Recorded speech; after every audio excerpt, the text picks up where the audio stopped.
brain cannot distinguish between a broken bone and a broken heart. In a functional MRI scanner, when scientists look at a brain experiencing social rejection, the exact same regions light up as when you experience physical pain.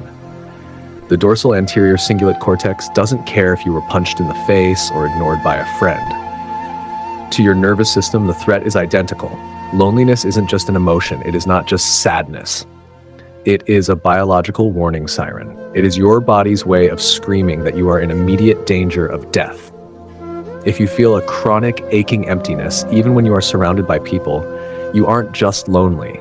You are in a state of hypervigilance. Your brain has entered survival mode, and it is currently rewriting your reality to perceive the world as a hostile place.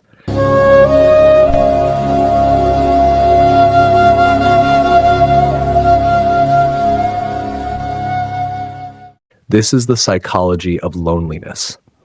And in the next few minutes, I'm going to show you 3 counterintuitive strategies that actually work to break free from it.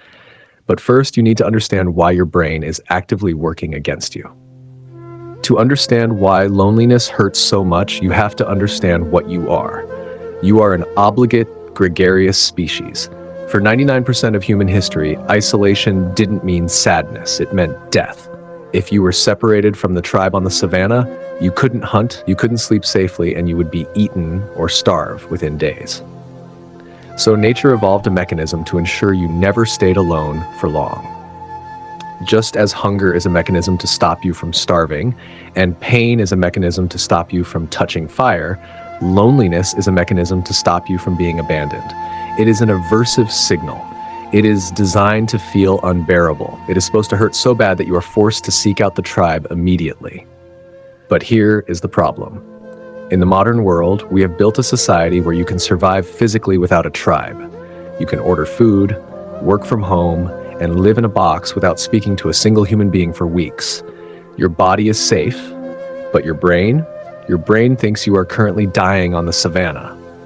So it triggers the stress response. Your cortisol spikes, your blood pressure rises, your sleep fragments because your primitive brain believes you need to wake up every hour to check for predators. This physical stress is why chronic loneliness is more deadly than obesity, and equivalent to smoking 15 cigarettes a day.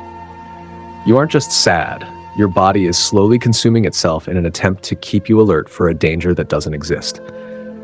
But the biological damage is only the beginning. The real tragedy of loneliness is what it does to your mind. There is a cruel paradox at the heart of loneliness. The more lonely you are, the less capable you become of connecting with others. When you are lonely, your brain enters a state of social hypervigilance. You become obsessed with scanning for threats. In studies, lonely people are actually better at identifying negative facial expressions than non-lonely people. You become a detective of rejection. If a friend takes 3 hours to text back, a non-lonely brain thinks they're busy. A lonely brain thinks they hate me. I'm annoying them. I shouldn't have texted. If someone glances at you on the street, a non-lonely brain thinks nothing of it. A lonely brain thinks they are judging me. You start to interpret neutral events as hostile, and because you perceive the world as hostile, you engage in defensive behaviors. You withdraw, you cross your arms, you avoid eye contact, you stop initiating plans because you are preemptively trying to avoid the pain of rejection. And here is the tragedy. Other people see this behavior. They don't see your fear, they see your coldness. They think you are the one who is uninterested, so they back away, which confirms your belief that nobody wants you. You are trapped in a self-fulfilling prophecy. Your brain, in an attempt to protect you from rejection, is causing the exact isolation it fears. You aren't lonely because you are unlikable. You are lonely because your survival instinct has hijacked your social skills. So how do we break the loop? The standard advice is join a club or get a hobby. This is useless advice for someone in the depths of chronic loneliness. It's like telling a depressed person to just be happy.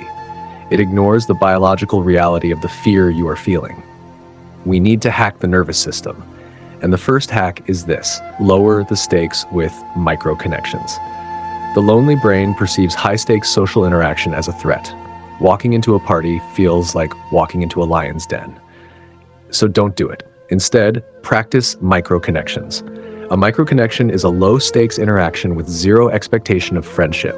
It is saying thank you to the cashier and looking them in the eye. It is asking a stranger the time. It is a nod to a neighbor. It is holding the door and exchanging a smile. Why does this matter? Because these small interactions prove to your amygdala, the fear center of your brain, that you are visible and that you are safe. Every time you have a neutral or positive interaction, you are chipping away at the world is hostile filter. You are retraining your brain that people are not threats. Start here. Not with a party, not with a dating app, with 5 seconds of eye contact at the grocery store. This is the foundation. Everything else builds on this. I want to tell you about someone I'll call Marcus. Marcus spent 2 years barely leaving his apartment. He worked remotely, ordered everything online, and convinced himself he was fine. But at night, the silence was deafening. One day, his therapist gave him a challenge. Have one 10-second interaction with a human being every day for 2 weeks. That's it. Day 1, he asked the delivery driver how their day was going. The driver smiled, said, "Honestly, exhausting, but thank you for asking," and left. Marcus stood in his doorway for 5 minutes after, realizing that was the first real conversation he'd had in weeks. It was 10 seconds, and it broke something open. By week 2, he was chatting with his neighbors. By month 2, he joined a running group, not because he was cured, but because his nervous system had learned that people were safe again. Micro-connections aren't the whole solution to point. And for Marcus, that entry point saved his life. Now, let's talk about why you specifically are vulnerable to this. For many, the blueprint for loneliness was drawn in childhood.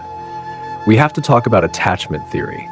If you grew up with parents who were emotionally inconsistent, sometimes loving, sometimes cold, you likely developed an anxious attachment style. You learned that connection is fragile. You learned that you have to work to keep people around. As an adult, this manifests as frantic energy in relationships. You overshare, you text too much, you crave constant reassurance. But this desperation feels heavy to other people, so they pull away, triggering your loneliness. On the flip side, if you grew up with parents who were intrusive, critical, or negligent, you might have an avoidant attachment style. You learned that relying on people is dangerous. You built walls. You became independent. But deep down, your nervous system is starving. You are lonely not because people aren't there, but because you won't let them in. You are starving while sitting at a banquet because you refuse to open your mouth. And then there is emotional neglect. This isn't about what happened to you. It's about what didn't happen. If your emotions were ignored as a child, you learned, my inner world is uninteresting or burdensome to others. So you hide. You present a curated, easy version of yourself to the world, a version that has no needs, a version that is always fine. But here is the catch.